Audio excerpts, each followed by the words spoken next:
혹시 여러분들 미쉐린이라는 이름을 들어보셨습니까? 프랑스의 타이어를 만드는 회사인데요. 근데 타이어만 만드는 것이 아니라 1년에 한 번씩 미쉐린 가이드라는 것을 발간합니다. 미쉐린 가이드는 고급 식당들을 이렇게 등급을 매기는 이제 거의 표준이 되어 버렸는데요.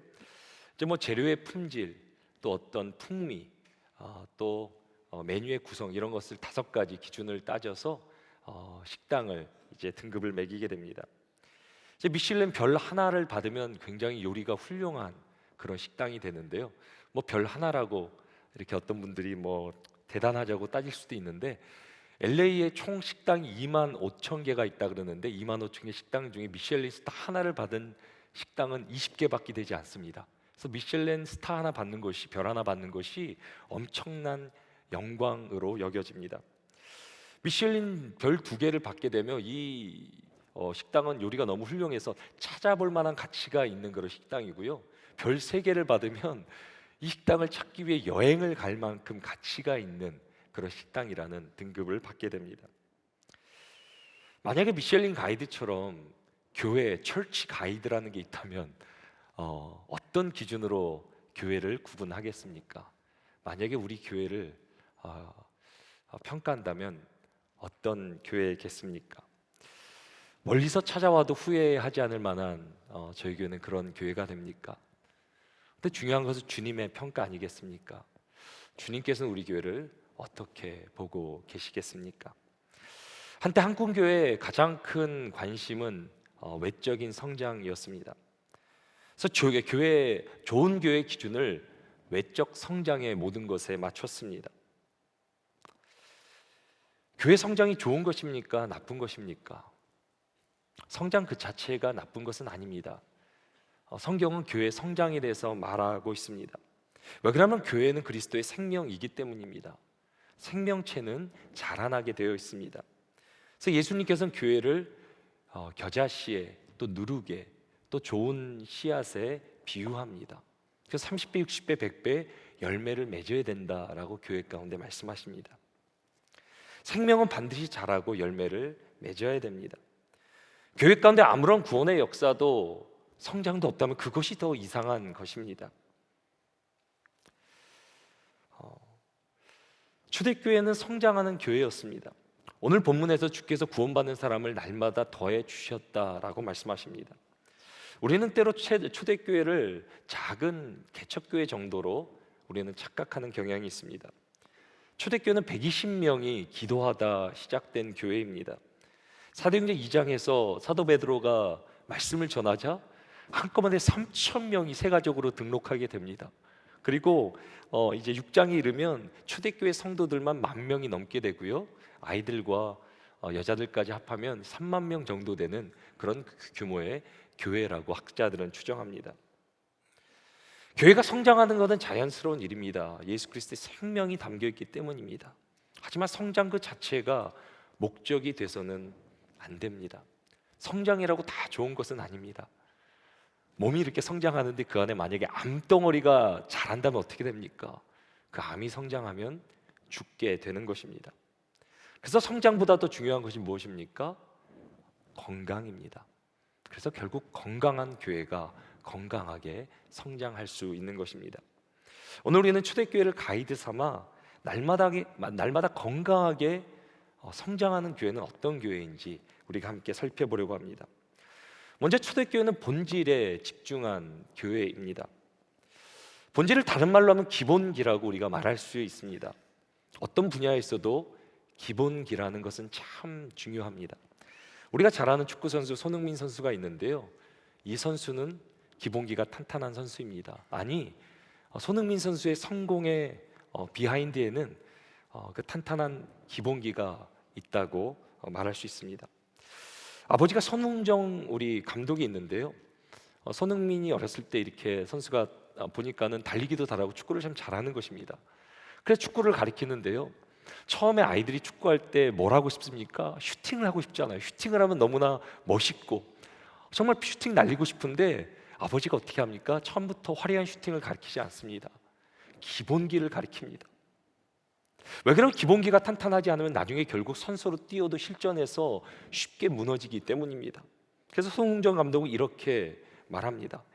흥민이의 기본기를 채우기 위해 7년이라는 시간이 걸렸다. 365일 쉬지 않았다. 이런 피나는 노력과 그런 열심이 있었기에 지금의 손흥민 선수가 있는 것입니다. 모든 분야에는 기본기가 있습니다. 야구에는 스윙이 있고요, 미술에는 데생이라는 게 있고, 피아노 치신 분들 있지만 그 지겹고 지겨운 한온이라는 게 있습니다. 저도 옛날에 그거 치면서 얼마나 지겨웠는지 모릅니다. 기본기를 익히는 일은 힘들고요, 지루한 일이지만 한 번 익히면 실전이 쉬워지고 즐거워지게 됩니다. 신앙도 마찬가지입니다. 기본기를 제대로 하지 않으면 신앙생활이 즐겁지 않습니다. 힘들게 느껴집니다. 삶의 고난이 찾아올 때 믿음 한번 제대로 사용하지 못하고 쉽게 무너지게 됩니다. 그래서 신앙생활에도 기본기가 중요합니다. 그렇다면 우리가 붙잡아야 될 교회 본질은 무엇입니까? 본문 42절은 이렇게 기록합니다. 그들이 사도의 가르침을 받아 서로 교제하고 떡을 떼며 오로지 기도하기를 힘쓰니라. 본문 42절에는 네 가지를 말하고 있는데요, 사도의 가르침, 말씀과 교제와 떡을 땜과 기도, 이 네 가지를 말하고 있습니다. 여기서 중요한 단어가 맨 마지막에 나오는 힘쓰니라라는 단어가 되는데요, 운동선수가 쉬지 않고 기본기를 연마하듯이 초대교회는 이 본질에, 교회 본질에 힘썼다라고 본문은 말합니다. 그 첫 번째 본질은 말씀입니다. 모든 것의 시작은 말씀으로부터 시작됩니다. 하나님은 말씀으로 모든 것을 창조하십니다. 더 나아가 우리가 믿는 예수님은 태초의 말씀이 육신이 되어 오신 분이라고 성경은 말합니다. 또 성경은 우리에게 말씀을 조명하여 주셔서 깨닫게 하시고 그 말씀을 새겨주시는 분이라. 그래서 신앙생활에 가장 중요한 것이 말씀입니다. 하나님께서 우리를 만드실 때 특별한 존재로 만드십니다. 그분의 형상을 주시는데요, 인간을 모든 피조물 중에 특별하게 하나님과 교제하고 소통할 수 있는 영적인 존재로 만들어 주십니다. 그래서 이 말이라는 것을 하게 하십니다. 그래서 인간의 말에는 특별한 능력이 있습니다. 지금 AI, 인공지능 시대라 그러는데 그 전까지는 그렇게 우리가 몸에 와닿지 않았는데요, 갑자기 인공지능이 말을 하기 시작하면 언어를 구사하니까 사람같이 보이는 거예요. 위기를 느끼는 거예요. 그래서 우리는 하나님의 형상으로 지음받은 우리는 떡으로 사는 것이 아니라 하나님의 입에서 나오는 모든 말씀으로 살아간다라는 인간의 존재에 대해 성경은 말해줍니다. 우리는 하나님 말씀으로 사는 영적인 존재로 지음을 받습니다. 그래서 시편 1편은 복 있는 사람에 대해서 이렇게 노래합니다. 우리 1절과 2절 말씀 같이 함께 읽겠습니다.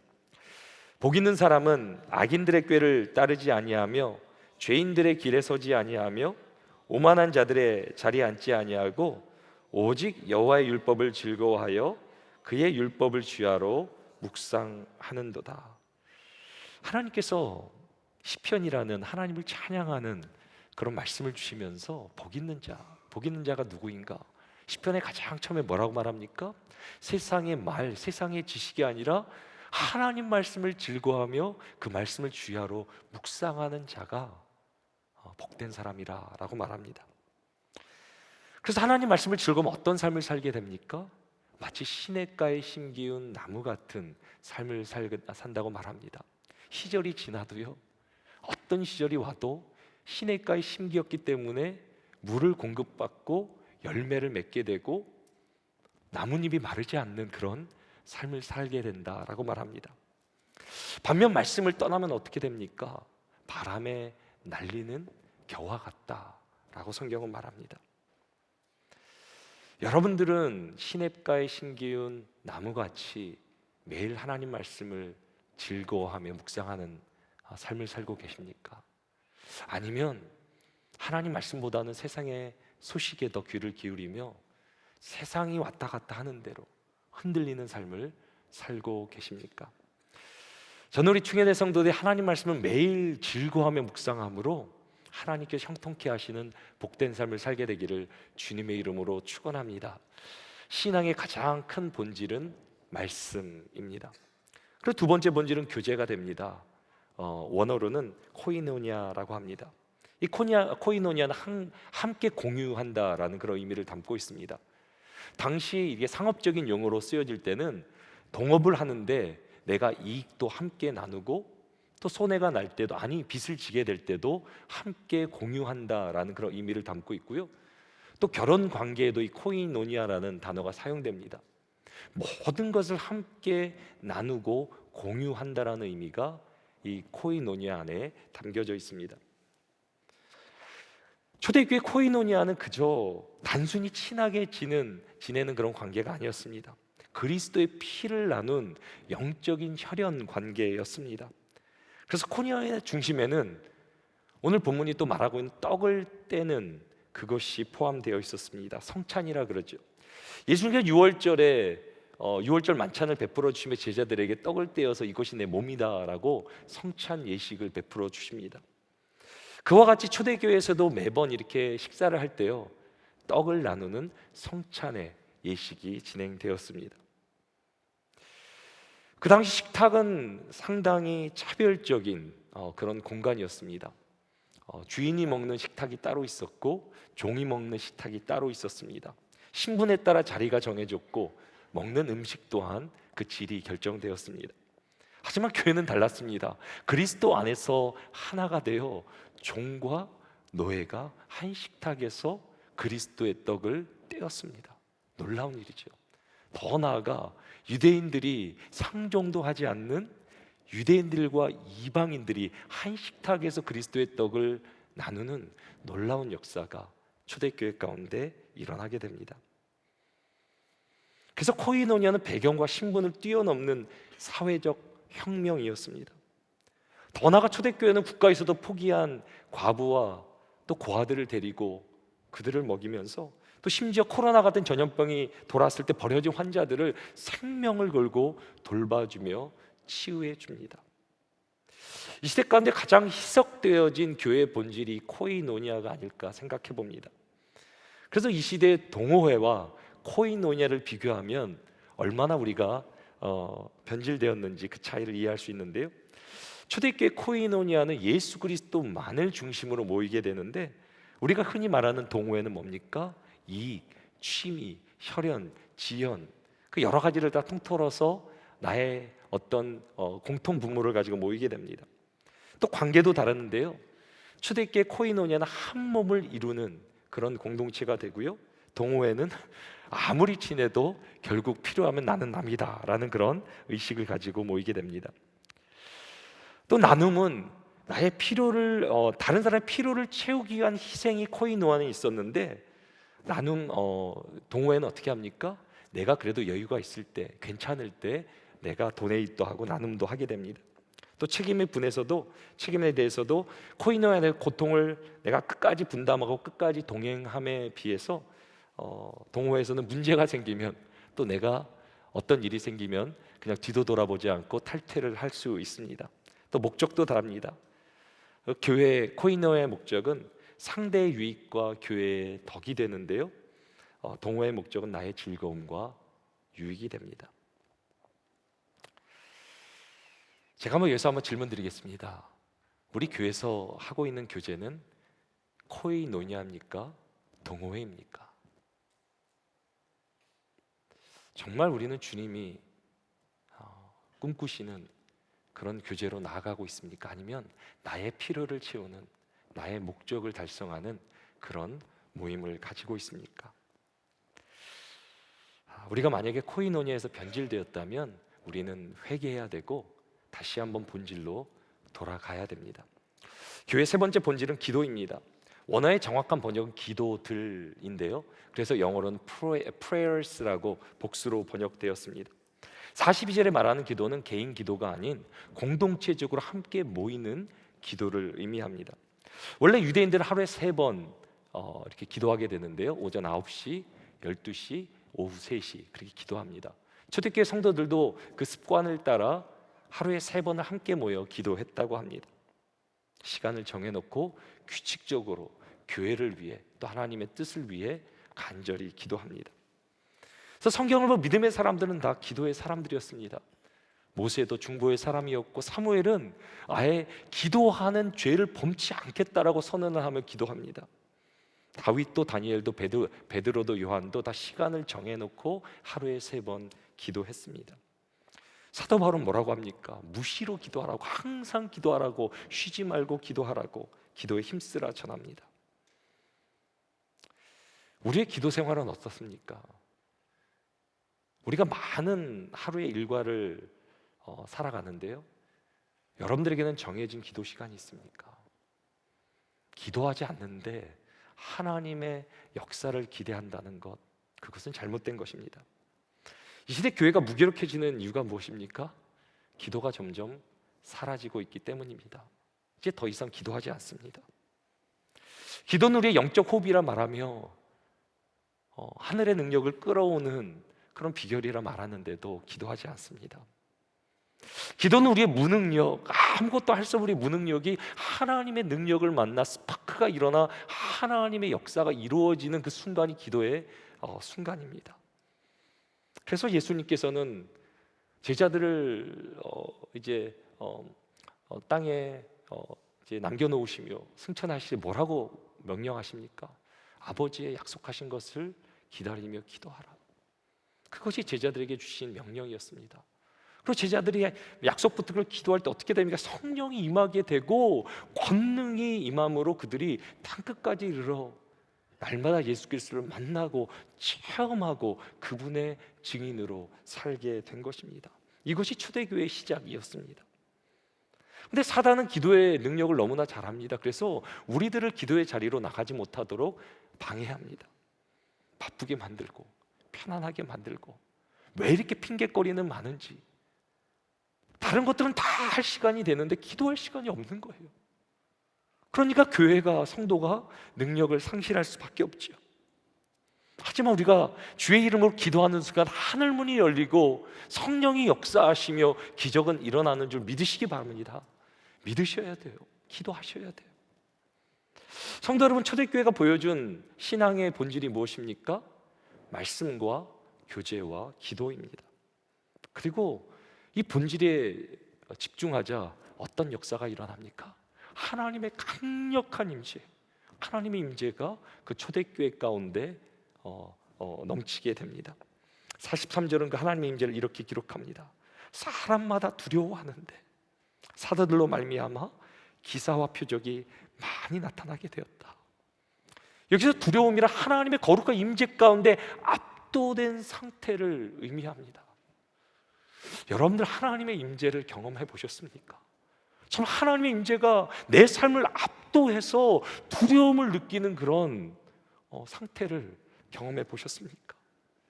초대교회 하나님의 임재가 충만하자 하나님을 경외하기 시작합니다. 그리고 하나님의 임재 가운데 놀라운 기사와 표적이 일어나기 시작합니다. 그래서 초대교회는 어떤 교회입니까? 하나님을 경외하는 교회입니다. 이사야 선지자 하나님의 거룩한 임재 가운데 뭐라고 고백합니까? 화로다 망하게 되었도다, 부정한 자가 거룩하신 하나님을 보게 되었다. 다니엘은 하나님 임재 가운데 몸의 힘이 다 빠졌다고, 호흡까지 못했다고 말합니다. 사도 요한도 하나님의 임재 가운데 주건자같이 되는 그런 경험을 하게 됩니다. 저는 그저 우리가 예배 가운데 그냥 왔다 돌아가는 게 아니라 정말 하나님의 강력한 그분의 충만한 임재가 우리 교회 예배 가운데 임하게 되기를 주님의 이름으로 축원합니다. 최근에 제가 어떤 가깝게 지내는 목사님하고 이런 대화를 나눴어요. 예전에 우리 선배들 한국의 부흥을 보면, 또 세계 역사를 보면 이런 초대교회 같은 역사들이 일어났죠. 하나님 우리 가운데도 이런 역사를 한번 보여달라고. 그저 밋밋하게 우리가 뻔한 예배, 익숙한 예배가 아닌 정말 하나님이 살아 역사하시는 하나님의 임재로 가득 찬 영광으로 가득한 예배를 경험케 해달라고. 하나님께 성도들이 거룩함으로, 두려워함으로, 경외함으로 예배 가운데 나아가고, 그 가운데 하나님께서 놀라운 기사와 이적으로 함께 하시는 그런 교회 되게 해달라고 그 목사님과 그런 비전을 나눴습니다. 근데 오늘 교회 문제가 무엇입니까? 하나님을 너무 가볍게 여긴다라는 거예요. 예배 시간에 늦는 것도, 예배 시간 대충 드리는 것도 별로 대수롭지 않게 생각해요. 하나님 앞에 드리는 예배를 너무 쉽게 생각합니다. 초대교회는 달랐습니다. 하나님께 드려지는 예배 그 임재가 너무 충만해서 두려워했다, 그 하나님을 경외했다라고 성경은 기록합니다. 함부로 행동할 수 없는 그 임재에 무게감이 임했고요, 그 하나님의 임재로 충만할 때 하나님은 그 교회 가운데 놀라운 역사로 함께해 주셨습니다. 우리는 하나님을 두려워하고 있습니까? 아니면 하나님을 가볍게 여기고 있습니까? 우리가 이제 대신방을 이제 시작했습니다. 대신방 가운데 우리 목회자들이 말씀을 선포하고 또 성도들을 위해서 이제 간절히 기도하죠. 근데 목회자들이 손을 얹고 기도한 줄 뭐 역사가 일어나겠습니까? 그냥 인간이죠. 근데 그렇게 보면 안 되는 거예요. 하나님께서 부족하고 연약하지만 세우셔서 하나님의 역사를 나타내시겠다 그러는 거예요. 그래서 여러분들이 말씀을 받으실 때, 여러분들 대신방 가운데 기도 받으실 때 간절하게 목회자, 연약한 자가 손을 얹고 기도하지만 하나님께서 나에게 역사하신다는 믿음을 가지고 기도를 받아야 되는 거예요. 그래야 역사가 일어나는 거예요. 하나님을 향한 경외심이 우리 가운데 회복돼야 되는 거예요. 작년에 받았던 기도, 그 전에 받았던 뭐 그것도 그것 같고 이게 이것 같고 아무런 기대도 없고 소망도 없고 믿음도 없고 하나님을 경외하지 않는 가운데 어떤 역사가 일어나겠습니까? 하나님은 지금도 살아 역사하시며 우리 가운데 하늘문을 여시고 우리 가운데 기적을 베풀어 주시는데, 때로는 믿지 못하는 우리의 불신앙이 하나님의 역사를 막는 거 아닙니까? 우리 예배 태도도 그렇죠. 자녀가 부모를 무시하면 다른 사람들도 그 부모를 무시하는 거 아닙니까? 제가 예전에 이런 새가족이 왔는데 이런 얘기를 하시더라고요. 목사님 제가 예배를 드리는데 너무 은혜가 됐다고. 왜 은혜가 되냐 물었더니 저쪽에서 예배 드리는 그분의 모습을 보면서 너무 은혜가 됐다고. 하나님을 경외하고 예배하는 가운데 그 은혜가 나에게 전달됐다고. 여러분들 가운데도 정말 하나님을 사모하는 예배자들이 있잖아요. 여러분들 그 자리를 지키셔야 돼요. 여러분들이 하나님을 경외하며 예배하는 가운데 우리 교회의 영적 분위기가 달라지는 거예요. 여러분들을 보며 그 경외의 심이 다른 사람에게 전달되는 거예요. 그러는 가운데 성령의 역사가, 임재가 임하게 되는 거예요. 하나님을 경외할 때 하나님께서 살아 역사하는 그 역사를 경험케 되는 놀라운, 정말 초대교회 역사가 있었습니다. 초대교회 가운데 강력한 하나님의 임재가 임하자 회복과 치유, 우리의 영이 치유되고 육신이 치유되고 악한 영들이 떠나는 역사가 일어나요. 그것을 보면서 세상은 더 놀라게 되죠. 교회만 하나님을 경외하는 것이 아니라 교회를 통해 세상이 하나님을 경외하는 법을 배우게 되죠. 그 역사 가운데 가장 큰 역사는 무엇입니까? 사랑의 역사였습니다. 저 초대교회는 사랑의 역사로 인해 담이 무너진 교회가 됩니다.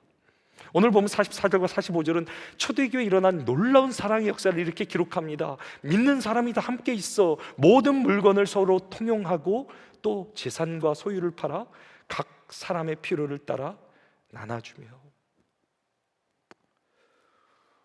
이게 짧은 두 구절인데요, 제가 이 두 구절을 읽는데 마음이 답답해지더라고요.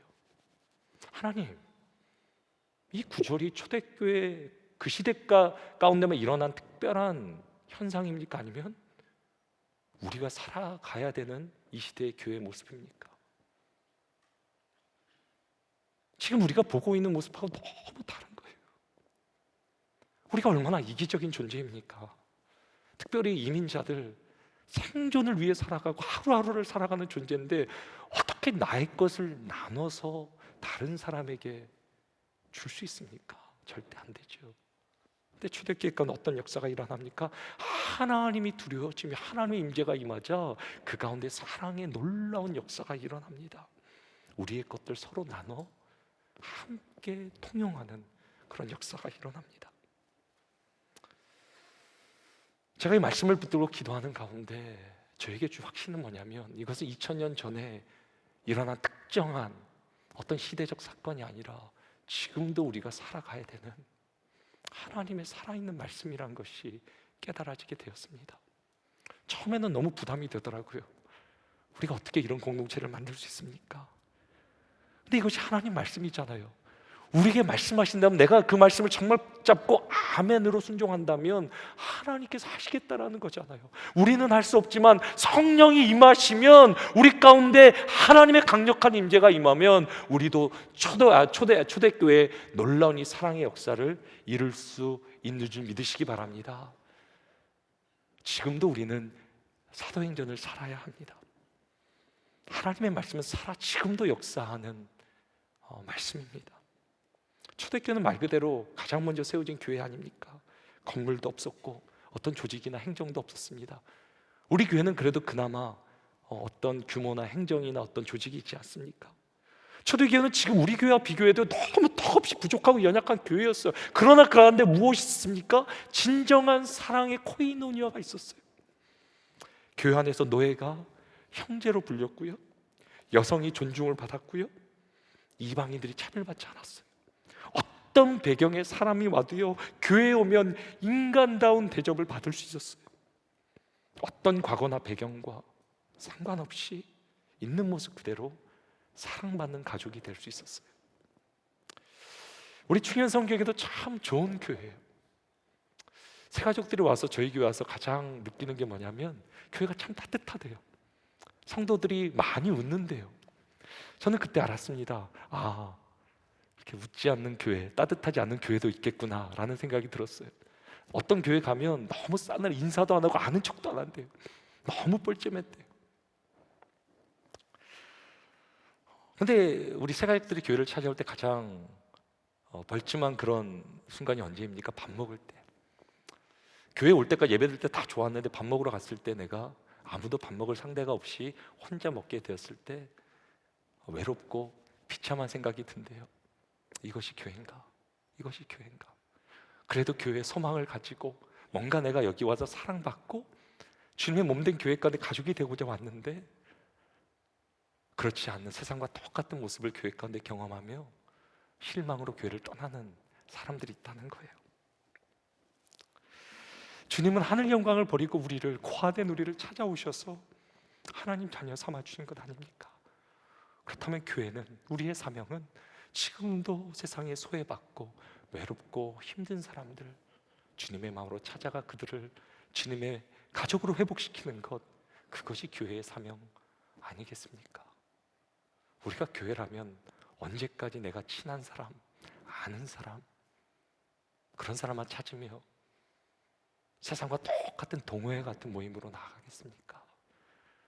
그 정도를 위해 우리를 부르신 건 아닐 텐데, 우리를 통해 세상의 모든 고아들이, 영적 고아들이 주께 돌아와 하나님의 자녀가 되어지는 것, 그것이 우리 교회의 비전 아니겠습니까? 그래서 우리는 이 예배가 이 공간에서 끝나면 안 되는 거예요. 우리의 진정한 예배는 이 예배당을 나갈 때부터 시작되는 거예요.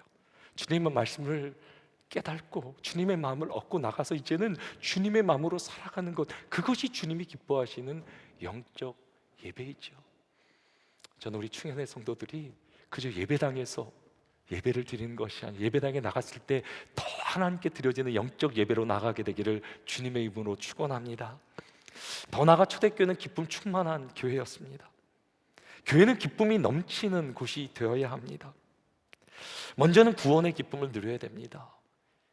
저는 우리 충현의 성도들이라면 예수 그리스도를 다 믿고 하나님 자녀가 되는 구원의 기쁨을 누리게 되기를 간절히 소망합니다. 세상에서는 사람들이 즐거움을 찾아 헤맵니다. 쾌락을 찾아 헤맵니다. 하지만 그것으로 우리의 영혼을 채울 수 없습니다. 예수 그리스도를 믿어 하나님의 자녀가 되어질 때, 영원한 천국을 소유할 때 비로소 우리는 세상이 줄 수 없는 기쁨을 누리게 됩니다. 그리고 하나님의 기쁨을 누리게 되면 구원의 기쁨도 어떻게 됩니까? 이제는 우리가 섬김의 기쁨으로 나가야 됩니다. 그 가장 처음이 예배의 기쁨입니다. 이제 하나님을 섬기는 기쁨. 세상에 많은 일이 있지만 그 영광의 하나님, 나의 아버지 되신 하나님을 섬긴다는 것, 예배하는 것, 그것보다 더 큰 기쁨이 어디 있겠습니까? 저는 여러분들이 날마다 정말 예배의 기쁨, 하나님을 찬양하는 기쁨을 누리게 되기를 주님의 이름으로 축원합니다. 성도의 가장 큰 힘이 무엇입니까? 여호와를 기뻐하는 것, 그분을 즐거워할 때요, 세상이 알 수 없는 고난까지도 이기는 놀라운 능력이 우리 가운데 회복됩니다. 하나님이 나의 아버지 되시는데, 나를 위해 독생같이 주셨는데 무엇을 우리 아끼겠습니까? 하나님과 예배하는 순간에 영적 스파크가 일어나고 놀라운 하늘문이 열리고 하나님을 내 아버지로 모시며 살아가는 거룩한 역사가 일어나게 되는 거예요. 더 나아가 우리가 하나님의 은혜를 깨달았다면 이제는 이제 교회 안에서 서로를 섬기는 기쁨을 누려야 됩니다.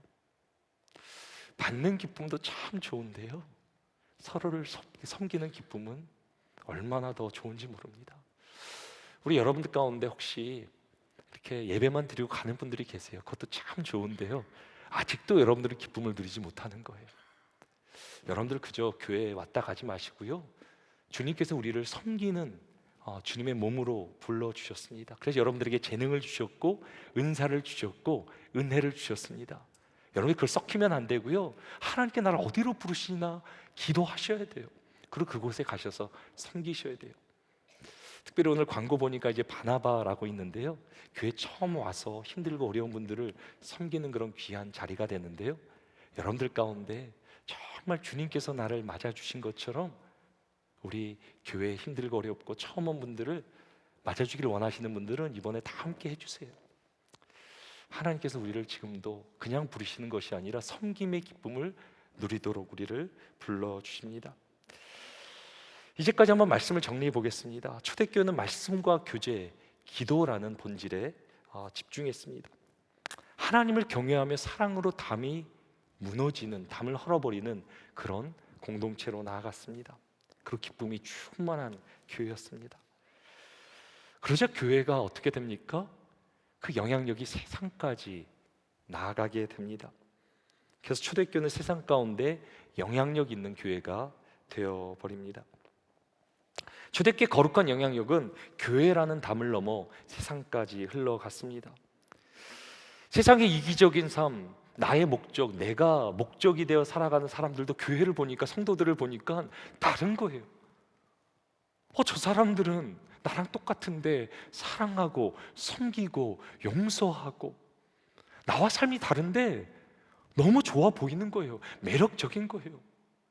정직하게 살아가고 힘들고 어려운 사람들을 생각하고 나보다 남을 더 낫게 여기고 나도 그렇게 살고 싶은데 살지 못하는 내 모습을 보면서 교회를 찾아가게 되는 거예요. 교회는 그 당시 그 예루살렘을 중심으로 영향력을 펼치기 시작하게, 그 결과를 오늘 본문은 이렇게 기록합니다. 우리 같이 한번 47절 말씀 같이 함께 읽겠습니다. 하나님을 찬미하며 또 온 백성에게 칭송을 받으니 주께서 구원받는 사람을 날마다 더하게 하시니라. 교회가 본질에 집중하고 하나님을 경외하고 사랑으로 벽이 다 허물어지고 기쁨 충만한 예배와 교제 가운데 나아가니까 세상이 알더라고요. 그 초대교회 소식이, 소문이 세상 가운데 나게 되고 하나님께서 초대교회를 사랑하시고 기름 부어 주셔서 날마다 구원받는 사람들을 더하게 하셨다. 이것이 초대교회의 부흥의 비결이었습니다. 저는 오늘 이 말씀을 묵상하면서 우리 충현 성교회가 그런 교회가 되고 싶은 거예요. 우리가 세상이 자랑하는 게 아니라, 건물을 자랑하는 것이 아니라 정말 주님이 우리에게 말씀하신 신앙의 본질을 붙들고 말씀과 교제와 기도를 붙들고 하나님을 경외하며 하나님의 기적과 은사가 정말 역사가 일어나는 가운데 교회의 담이 허물어지고 사랑의 교제가 이루어지고 기쁨 충만한 공동체로 나아가는 가운데 주께서 구원받는 사람들을 날마다 더하게 하시니라. 이런 역사가 우리 가운데 일어난다면 얼마나 좋겠습니까? 이 사도행전 말씀은요, 그저 기록된 말씀이 아니라 지금도 우리가 붙잡고 살아가야 될 살아있는 말씀인 줄 믿으시기 바랍니다. 그리고 우리가 이 말씀을 살아갈 때 하나님은 우리 교회 가운데 놀랍게 역사하시리라 믿습니다. 이 말씀을 생각하면서요, 우리가 같이 한번 믿음으로 한번 고백했으면 좋겠는데요. 우리 충현성교회가 이런 교회 되게 해달라고 우리 간절히 사모하는 마음으로 우리 같이 함께 믿음으로 고백하겠습니다. 우리 충현성교 교회가 복음의 본질에 집중하는 교회가 되게 하소서. 하나님을 경외하는 교회가 되게 하소서. 담이 없는 교회가 되게 하소서. 기쁨이 넘치는 교회가 되게 하소서. 영향력이 있는 교회가 되게 하소서. 그러므로 주께서 구원받는 사람을 날마다 더하시는 교회가 되게 하소서. 아멘. 우리가 그렇게 되기를 원하십니까? 하나님은 지금도 우리 교회 가운데 살아 역사하시면서요, 우리를 주님이 기뻐하시는 교회로 부르십니다. 세상이 부러워하는 교회가 아니라 하나님을 기쁘시게 하며 하나님의 본질을 붙들고 하나님을 경외하며 하나님의 사랑으로 나아가며 하나님을 기뻐하는 교회, 그런 교회를 지금도 찾고 계십니다. 우리 충현선교 교회가 하나님의 기뻐하시는 교회가 되기를 간절히 사모합니다. 그러면 날마다 주께서 믿는 자들 더하여 주시는 놀라운 부흥의 역사가 우리를 통해 우리 교회와 남가죽 가운데 일어나게 되기를 주님의 이름으로 축원합니다.